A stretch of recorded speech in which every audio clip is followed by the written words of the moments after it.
everyone, with immense pleasure, I welcome you all to the 8th Junior High School completion ceremony themed K-12 graduates molded through a resilient educational foundation. Graduate ng K-12, hinubog ng matatag na edukasyon.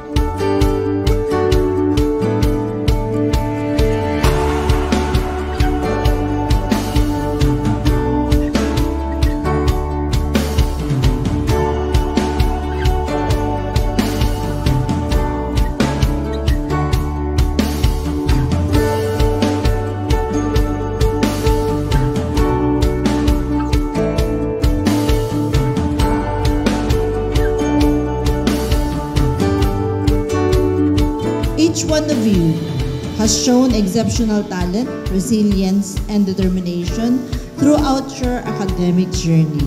You have pushed boundaries, overcome obstacles, and demonstrated a commitment to excellence. Only once in a lifetime.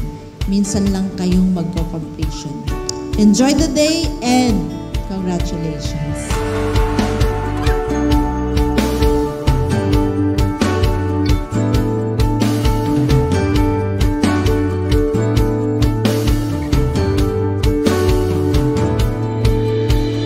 It's also important to build a strong family network.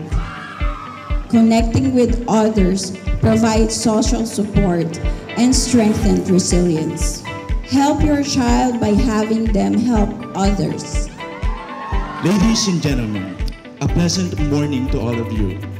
Graduation Day is a remarkable occasion that marks the end of one phase of one's educational journey and the beginning of another more arduous stage quest for a better life and a future.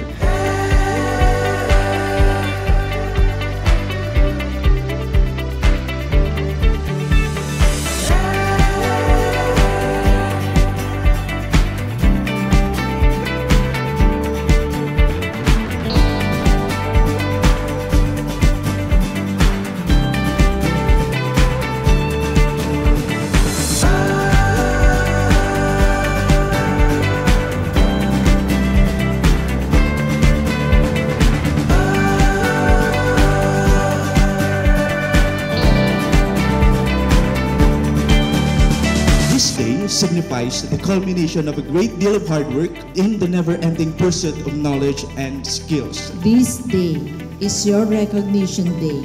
It's a testament of your unwavering efforts and remarkable progress that you have made. Remember, success is not merely measured by the certificates or the trophies that you will receive today. A set of knowledge and skills that will enable our completers to face opportunities with confidence and purpose. It is a moment of pride and joy as we acknowledge your hard work, dedication, and remarkable accomplishments.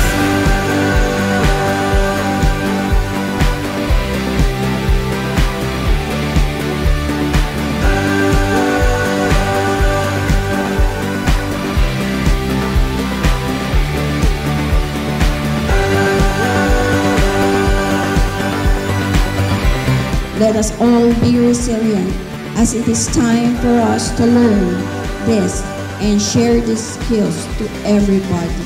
Thank you very much and have a blessed day to all, and congratulations.